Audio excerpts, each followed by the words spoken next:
ಸಾಮಾನ್ಯವಾಗಿ astrology consultation ಮಾಡುವಾಗ ತುಂಬ ಜನರು ಸರ್ ಸಿಸೇರಿಯನ್ ಸೆಕ್ಷನ್ ಯಾವಾಗ ಮಾಡಿಸ್ಬೇಕು ಅಥವಾ ಡೆಲಿವರಿ ಯಾವಾಗ ಮಾಡಿಸಿದ್ರೆ ಚೆನ್ನಾಗಿರುತ್ತೆ ಡೇಟ್ ಹೇಳಿ ಅಂತ ತುಂಬ ಜನ ಹೇಳ್ತಾರೆ. ಬಟ್ ಯಾವುದೇ ಕಾರಣಕ್ಕೂ ನಾವು ಆ ಥರದ ಕನ್ಸಲ್ಟೇಷನ್ ಮಾಡಿಲ್ಲ, ಮುಂದೆನೂ ಕೂಡ ಮಾಡೋದಿಲ್ಲ. ಕಾರಣ ಏನು ಅಂದರೆ ಅದು ನಿಸರ್ಗದ ವಿರುದ್ಧ ಅಥವಾ ಪ್ರಕೃತಿಯ ವಿರುದ್ಧ ಹೋದಂತೆ.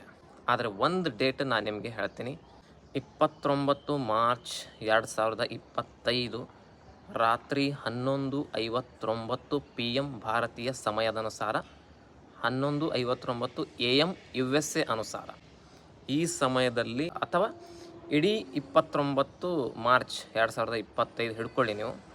ಈ ದಿನದಲ್ಲಿ ಹೆರಿಗೆ ಅಥವಾ ಮಗು ಹುಟ್ಟಿತು ಅಂದರೆ ಆ ಮಗುವಿನ ಭವಿಷ್ಯ ಸಂಪೂರ್ಣವಾಗಿ ಗಂಭೀರ ಸ್ಥಿತಿಯಲ್ಲಿ ಇರ್ತದೆ. ಕಾರಣ ಏನು ಅಂದರೆ ಅಷ್ಟೂ ಗ್ರಹಗಳು ಒಂದೇ ಮನೆಯಲ್ಲಿ ಕೂಡ್ತಾ ಇವೆ.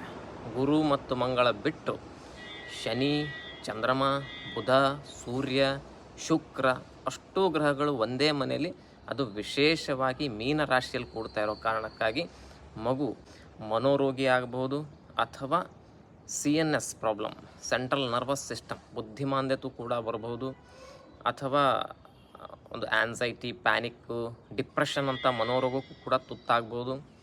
ಮತ್ತು ಇಡೀ ಜೀವನ ಜಂಬ್ಲಿಂಗ್ ಇರ್ತದೆ, ಕನ್ಫ್ಯೂಷನಲ್ಲಿರ್ತದೆ, ಏನು ಮಾಡಬೇಕು ಅಂತ ಕ್ಲಾರಿಟಿ ಇರೋದಿಲ್ಲ ಲೈಫಲ್ಲಿ.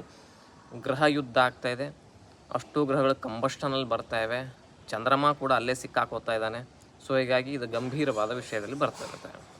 ಇಫ್ ಮೆಡಿಕಲ್ ಎಮರ್ಜೆನ್ಸಿ ಇಲ್ಲ ಅಂದರೆ ಖಂಡಿತವಾಗೂ ಒಂದು 3-4 ದಿನ ಆಚೆ ಈಚೆ ನೀವು ಡೇಟ್ಸನ್ನು ಮುಂದೂಡೋದು ಒಳ್ಳೆಯದು.